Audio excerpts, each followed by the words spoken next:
విజయశాంతి నేను అలాంటి రకం కాదు అని చెప్పేసి చిరంజీవి గారి పార్టీ కల్చర్ గురించి కొన్ని క్రేజీ కామెంట్స్ చేయడం జరిగింది. సో ఇప్పటి వరకు చిరంజీవి గారి గురించి మాట్లాడిన వాళ్ళంటే చాలా గొప్పగా మర్యాదపూర్వకంగా మాట్లాడుతూ ఉంటారు. కానీ చిరంజీవి గారి పార్టీ కల్చర్ గురించి క్రేజీ కామెంట్ చేసినటువంటి లేడీ సూపర్ స్టార్ విజయశాంతి గురించి ఇప్పుడు మాట్లాడుకుంటూ ఉన్నారు. మరి తను ఏ విషయంలో ఈ విధంగా మాట్లాడాల్సి వచ్చింది? సో మన తెలుగు సినిమా హీరోలు హీరోయిన్లు 90s 80sలో పనిచేసిన స్టార్స్ ఎవరైతే ఉన్నారో చిరంజీవి గారు వాళ్ళందరినీ కూడా ప్రతి సంవత్సరం అట్లీస్ట్ సంవత్సరంన్నర గ్యాప్లో వాళ్ళందరినీ కలుపుతూ ఉంటారనమాట.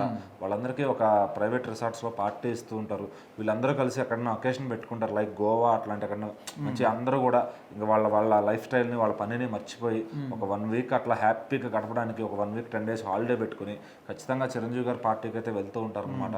సో దాంట్లో అటు మన మలయాళం నుంచి తమిళ నుంచి ఎంతోమంది స్టార్లు, మన తెలుగు స్టార్లు బాలకృష్ణ గారేమి వెంకటేష్ గారేమి అందరూ కూడా, హీరోయిన్లు రాధా రాధిక వీళ్ళందరూ కూడా, శరత్ కుమార్ గారు వాళ్ళందరూ కూడా ఫ్యామిలీస్తో వచ్చి హ్యాపీగా ఎంజాయ్ మనం డార్లింగ్ సినిమాలో చూస్తే ఎట్లయితే ఫ్రెండ్స్ అందరూ రీయూనిట్ అవుతారో అట్లా ఈ 90s 80sలో యాక్ట్ చేసిన వాళ్ళంతా కూడా రీయూనియన్ పెట్టుకుంటూ ఉంటారనమాట. వీళ్ళందరూ కూడా 50+ 60+ ఏజ్ ఉన్న వాళ్ళే. ఖచ్చితంగా వీళ్ళందరూ ఇంకా యంగ్స్టర్స్ లాగా మాకేం తక్కువ కాదు, మేము కూడా పార్టీ కల్చర్లో ఈ ట్రెండ్కి తగ్గట్టు ఉంటామని చెప్పి ఆ పార్టీల్లో ఉంటూ ఉంటారు. అయితే ఈ పార్టీలకు మాత్రం విజయశాంతి గారు ఎప్పుడూ దూరంగానే ఉంటారనమాట. సో ఆవిడ ఇలాంటి వీళ్ళ బ్యాచ్తో కానీ వీళ్ళందరితో కానీ ఇంటరాక్ట్ అవ్వడం కానీ అలాంటివి ఎప్పుడూ పెట్టుకోదు. ఆవిడంతా కూడా సినిమాలు అయిపోయిన తర్వాత కంప్లీట్ రాజకీయాల్లోనే ఉన్నారు. ఎక్కడ కూడా పార్టీలు మారుతున్నారు కానీ ఇట్లాంటి పార్టీలకు వెళ్ళడం అలాంటి ఆవిడ ఏం చేయలేదు. సో ఎందుకు అని అడగగా ఆవిడకి ఇట్లాంటివన్నీ ఇష్టం ఉండదని కూడా చాలాసార్లు చెప్పారు. ఎందుకంటే ఆ టైప్ ఆఫ్ పర్సనాలిటీ కాదు, నేను అక్కడ హ్యాపీ అంటే పీస్ఫుల్గా అక్కడ ఉండలేను, అలాంటివి నేను ఎంజాయ్ చేయలేను అని ఆవిడ ఎప్పుడో ఇంటర్వ్యూలో చెప్తూ ఉంటారనమాట.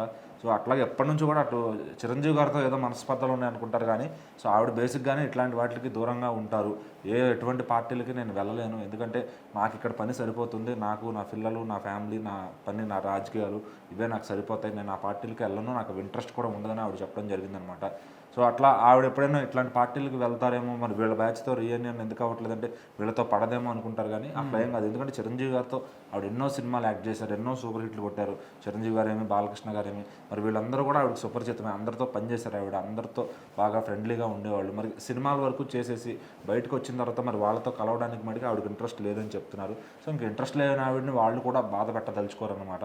సో ఇంట్రెస్ట్ ఉన్న వాళ్ళందరూ అందరికీ ఇన్విటేషన్ వెళ్తుంది, వచ్చేవాళ్ళందరూ వస్తారు, వచ్చేవాళ్ళు మాత్రమే ఫ్రెండ్స్ అనుకుంటే కాదు, ఇలా రాని వాళ్ళు కూడా ఇండస్ట్రీకి అందరూ కూడా ఫ్రెండ్స్గానే ఉంటారు. సో మరి చిరంజీవి గారు ఈవిని తీసుకొచ్చే విధంగా ఏదైనా మంత్రం వేస్తే తప్ప ఈవిడ పార్టీకి రారేమో.